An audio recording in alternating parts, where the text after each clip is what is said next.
আসসালামু আলাইকুম ভাই, আপনারা কেমন আছেন? ওয়ালাইকুম আসসালাম, আলহামদুলিল্লাহ ভালো আছি। আপনাদের সন্তানকে ডিভাইস কসমেটিক্স সুন্নত খতনা করেছেন, করানোর পর আপনাদের বাবুরে বাসায় নিয়ে গেছেন। যাওয়ার পরে কোনো সমস্যা হয়েছিল কি? না, ইনশাল্লাহ ফাতেমা ডিভাইস কসমেটিক সুন্নাতে খাতনা সেন্টারে এসে আমার ছেলেকে খাতনা করাইছি। ইনশাল্লাহ শনিবারের দিন খাতনা করানোর পরে বাসায় নিয়ে যাই। বাসায় নিয়ে যাওয়ার পরে প্যান্ট পরাই দিই এবং খেলাধুলা করে ইনশাল্লাহ কোনো সমস্যা হয় নাই, এখন ভালোই আছে। আচ্ছা, যাক, ধন্যবাদ ভাই। বাচ্চা প্রস্রাব করতে কোনো সমস্যা হয়েছিল কি? না, ইনশাল্লাহ প্রস্রাব করতে বা কোনো ধরনের সমস্যা হয় নাই। তো আজকে ডিভাইস খুলতে নিয়ে আসছি, ইনশাল্লাহ অনেক ভালো আছে। যাক, আলহামদুলিল্লাহ।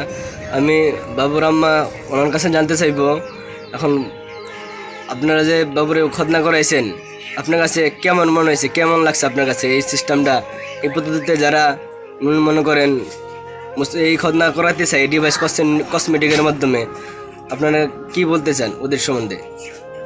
আলহামদুলিল্লাহ ভালো পদ্ধতি, কিন্তু আমার ছেলে অসুস্থ ছিল, তো তার জন্য এই খাতনা করানোর পদ্ধতিটা ভালোই হয়েছে। তে এখন মানে অন্য যদি কেউ করাতে চায় এই সিস্টেমে ডিভাইস কসমেটিক্স সুন্নত খতনা করাতে চায়, ওদের উদ্দেশ্যে আপনারা ভাই কি বলতে চান?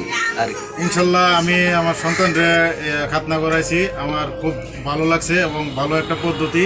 তো আমি সকল গার্জিয়ানদের বলবো যে বাচ্চা যাতে কষ্ট না পায়, কষ্টের জন্য এই খাতনাটা আমি মনে করি অনেক ভালো এবং অনেক সুবিধা।